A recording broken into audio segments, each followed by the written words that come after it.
네, 월요일장 이수연의 애프터 출발합니다. 이번 주 설 연휴를 앞두고 증시 방향성 어떻게 될지, 우리는 투자 포인트를 어떻게 가져가야 될지 첫 번째 테마에서 확인해 보고요. 상상에 상을 더해도 오늘 하락장이다 보니까 제약바이오 섹터가 좀 다시 올라오고 있습니다. 정책 모멘텀도 실어가고 있다고 하는데 어떤 이야기인지 살펴보고요. IPO 시장 그리고 중국의 울고 판호 발급에 웃는 개인주까지 간단하게 오늘 네 가지 테마 준비했습니다. 먼저 오후장 시장 흐름 함께 짚어보시죠.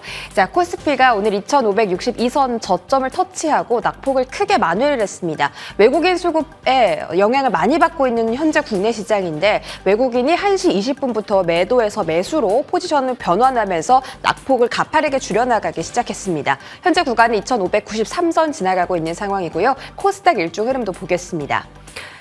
자, 코스닥은 계속 좀 지지부진하게 왔다 갔다 하는 모습인데 일중 저점 구간 지나가고 있습니다. 808포인트 터치가 나오고 있는 상황이고 외인 기관의 동반 순매도 그리고 선물 시장에서의 외국인 현물 선물 매도가 9천억 원대 지금 발생을 하고 있어서 코스닥 좀 함께 영향을 받고 있습니다. 자, 테마 바로 열어볼게요.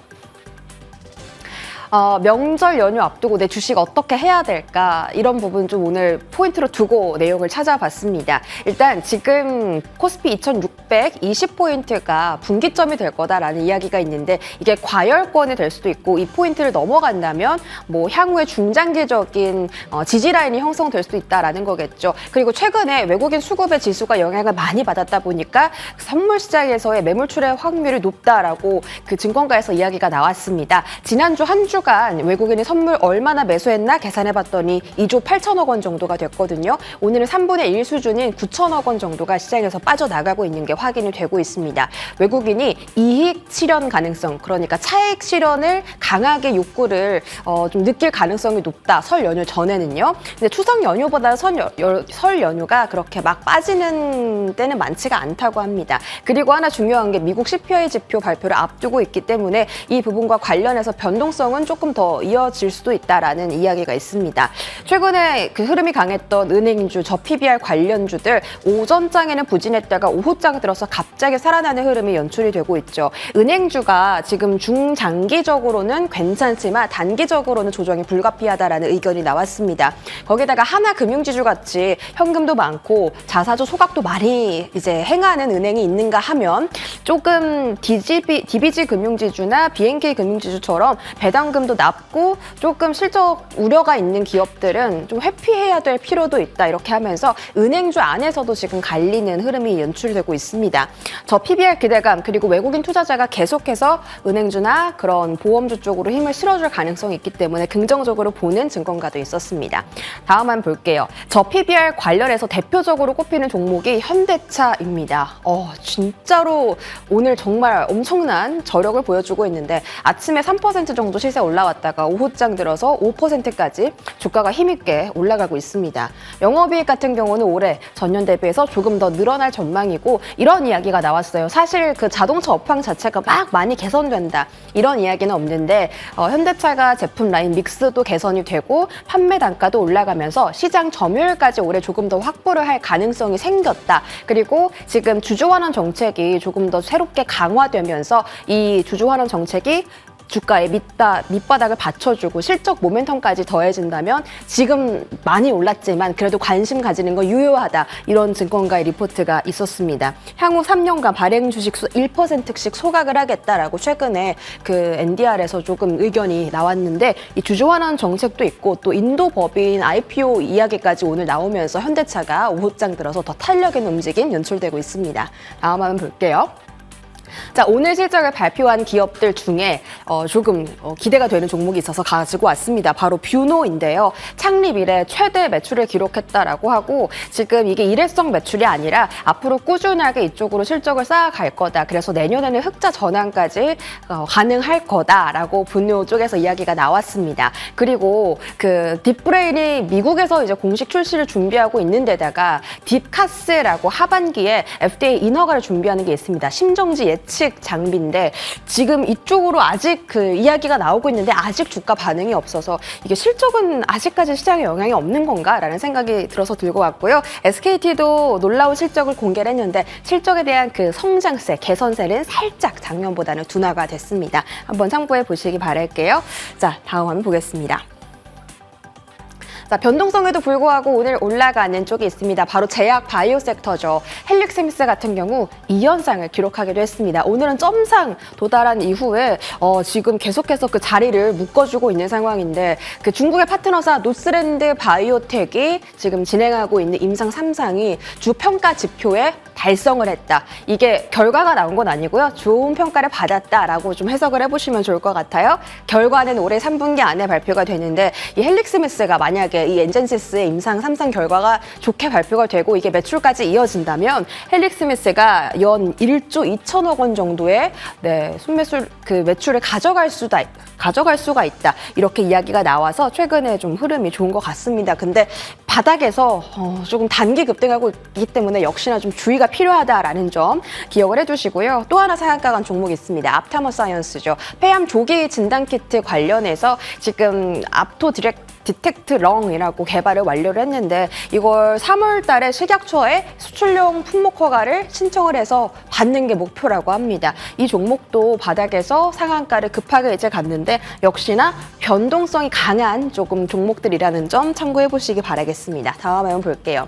리포트가 나온 종목들도 있습니다. 대표적으로 한미약품 그리고 파로스 아이바이오인데요. 한미약품은 많은 분들께서 비만 치료제 관련 종목으로 많이 알고 계시고 최근에 일라이릴리나 노보노디스크 같은 경우 최근에도 시장에서 계속 좀 상승 흐름을 타는 추세입니다. 그래서 다시 한번 비만 치료제가 국내 쪽에서 모멘텀으로 작용해서 집중 받을 수도 있고 올해에 여러 가지 모멘텀이 있는데 이걸 다 읽어드리기 시간이 좀 부족해서 이 화면도 잘 보시기 바랍니다. 영업이익도 잘 나왔습니다. 무난하게 나왔고 목표 주가 44만 원 정도로 제시를 받았어요. 파로스 아이바이오도 최근에 상장한 기업입니다. AI 신약 개발 업체인데 지금 그 이름이 케미버스라고 하는데 이 케미버스 플랫폼을 통해서 신약을 개발하고 있습니다. 이 유한양행과 지금 손을 맞잡고 있기 때문에 이쪽에서 나올 수 있는 모멘텀도 함께 체크해 보시기 바라겠습니다. 자, 지금 시간 제약바이오 흐름들 좀 보겠습니다. 헬릭스미스는 상한가 갔고요. 아타머사이언스 상한가 성공했습니다. 오전장부터 갑자기 이제 확 급등한 게 카나리아 바이오랑 세종 메디칼인데 서로 이제 관계사라는 점 생각을 해보시고 최근 주가가 많이 떨어졌었습니다. HLB 그룹주 안에서 오늘 바이오스텝이 가장 강한 흐름 연출하고 있는데요. 9% 정도 시세가 나타나고 있습니다. 확인해 보셨고요. 다음 테마 바로 넘어갈게요. 자, 올해 IPO 시장이 6.4조 원이나 된다고 합니다. 그 주인공은 과연 누가 차지를 할까요? 사실 신규 상장주가 어떻게 보면 시장이 좀 흔들릴 때 올라가는 종목 중에 하나이기도 합니다. 오늘 현대힘스와 우진엔텍의 주가가 상당히 많이 올랐습니다. 2월 2일 기준이고요. 현대힘스 같은 경우 지금 주가가 28,000원대까지 터치가 나왔고 장중에 상한가까지 터치를 했습니다. 우진엔텍도 최근에 주가가 다시 바닥에서 가파르게 상승하고 있고 오늘도 장중 24%까지 급등이 나왔습니다. 장중에 좀 밀리긴 했지만 어쨌든 IPO가 올해는 더 많은 관심을 작년보다 받을 거다라는 이야기가 나오고 있습니다. 어떤 회사인지 한번 쫙 적어봤고요. 다음 화면으로 IPO 휴장의 흐름 한번 자세하게 볼게요. 2월 달에 상장 예정 기업, 이번 달에 상장할 기업은 K웨더, 스튜디오 사믹, 코셈, 이에이트 등등이 있고 그다음에 제가 전에도 APR이라는 기업 소개해드린 적이 있는데 올해 가장 기대가 되는 정말 몸집이 큰 첫 대여입니다. APR 기미선 미용기기로 이렇게 집에서 관리하는 기기 만드는 회사인데 2월 2일부터 수요 예측을 실시를 했대요. 상장 후 예상 시가총액이 1조 원이 넘어가고 그다음에 작년에 상장을 시도했다가 실패한 기업들이 올해 다시 시도를 한다고 합니다. 서울보증보험이나 K뱅크 같은 회사인데 시가총액이 어마어마합니다. 그러니까 기업 가치가 어마어마하기 때문에 시총도 조금 높게 책정될 가능성이 있죠. 상장 검토하는 기업들 그리고 기대가 되는 기업들까지 리스트를 정리해봤으니까 상장에 대한 이야기도 또 계속 좀 팔로우업 해드릴게요. 마지막 테마 열어보도록 하겠습니다. 게임 테마를 지난주에 좀 해드리고 싶었는데 오늘 추가적인 이야기가 좀 나와서 말씀을 드리고자 합니다. 중국 쪽에서 추가적으로 외자 판호를 발급을 했어요. 그 안에 포함된 회사가 넥슨과 네오위즈 그리고 넷마블 이 세 기업인데 넥슨의 던전 앤 파이터 모바일이 가장 아무래도 전망이 좋다, 압도적으로 좋을 거다 이런 증권가의 리포트가 오늘 나왔습니다. 사실 최근에 중국에서 미성년자 게임 규제하고 판호를 발급했다가 뭘 취소하고 여러 가지 좀 안 좋은 사건들이 많았잖아요. 그런데 이제 그런 부분을 싹 다 마무리하고 이제는 산업 성장에만 비중을 초점을 맞추겠다. 이렇게 증권가에서 좀 해석을 하고 있습니다. 그래서 투자도 비중을 확대 의견을 제시를 했고 말씀드렸던 것처럼 이 중에서 가장 긍정적으로 평가되는 게 넥슨입니다. 그리고 중국 매출 비중이 높았던 그런 종목들의 단기적인 수급이 좀 들어올 수 있다. 이런 이야기도 있거든요. 크래프톤부터 위메이드, 웹젠, 데브시스터즈, 조이시티 이렇게 언급이 됐는데 최근에 크래프톤은 어닝 서프라이즈를 기록하면서 또 이 시장을 좀 놀래키기도 했습니다. 함께 지켜보시길 바랄게요. 자, 여기까지 브리핑 전해드렸습니다.